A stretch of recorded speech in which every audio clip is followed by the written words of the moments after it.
فرق كبير بين اللي فهمك غلط وبين اللي عايز يشوفك غلط. الأول كان فريسة لسوء فهمه، أما التاني ده فريسة لسواد قلبه ونفسه الأمارة بالسوء والعياذ بالله. وده قصتنا مش معاه خالص، ولا هيكون كلامنا عليه، لأنه ملوش حل.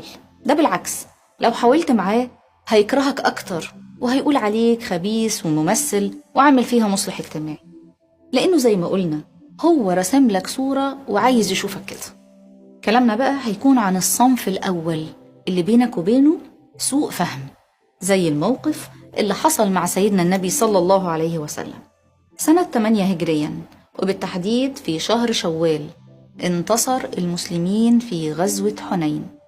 وصاحب الانتصار ده غنائم كتيرة جدا، وانتظر الأنصار توزيع الغنائم علشان ياخدوا نصيبهم، ولكنهم اتفاجئوا إن سيدنا النبي صلى الله عليه وسلم ما ادالهمش أي حاجة،